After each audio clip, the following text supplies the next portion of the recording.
Hey, it's Ben here. I hope you're all doing well. I just wanted to make this quick video showing how much I've made from KDP in the last year. And the reason I'm choosing to do this now rather than at the end of the year is because I set up my limited company in April 2021. For me personally, setting up a limited company was a much more tax efficient option. And I won't get into all of the tax stuff in this video because it is quite a complex topic. But basically, my company tax return will cover April 2021 to the end of March 2022.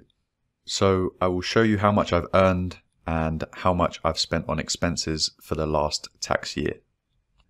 Before I jump into it, I would like to say that this video is for motivation purposes only. I'm really not doing it to show off or to brag. And I actually find it a bit uncomfortable replying to comments like congratulations and stuff like that, because it's really not my intention to do this to receive praise. I like to share these income reports because I used to watch them when I was first starting out and they really inspired me.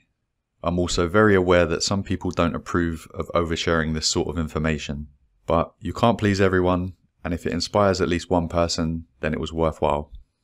So I'm really happy with my yearly results considering I still work a full-time job and I only ever started KDP to make some extra money on the side. Okay, let's check out how much I really made. Okay, so I've come over to Amazon's royalty estimator, and just for transparency, I will show you my royalties. So this is the only way I can show you my royalties over the last 12 months, because this royalty dashboard only shows you results for 90-day periods at a time. So I have to select the lifetime option here and then go through every month and add up the royalties. Okay, so we'll start with April 2021, and you can see I earned $2,868. Then the next month, $2,923. Then the next month, and June was my lowest month last year. So July it started to increased a little bit again. And then as we approach Q4, things really took off. January, and then they start declining again. Okay, so you can see all of my royalties for each month there. I've already added them up, obviously, but feel free to add them up yourself. So as you can see from this graph, there is a clear pattern.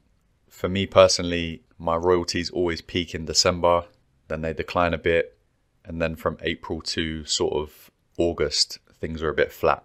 And then the royalties start to increase again as we approach December. If you are new to publishing, you may find this graph useful because if you know when the quieter months are coming, then hopefully it won't affect your mindset. Obviously, this graph won't be the same for everyone, and it depends on what type of books you have. But for 95% of people, December will be the peak month. Alright, so let's break down my expenses. I won't go through every single item on the list because you've probably seen my income report videos before and the subscriptions don't really change. My biggest expense was Amazon ads costing $13,852. So if we take away the expense total from the royalty amount, that leaves me with $36,801. And like I said before, I'm really happy with that. It's a nice addition to the wage that I get from my full-time job, and I'm hoping to increase that for the next tax year. Thank you for watching. I will see you in the next video. Take care.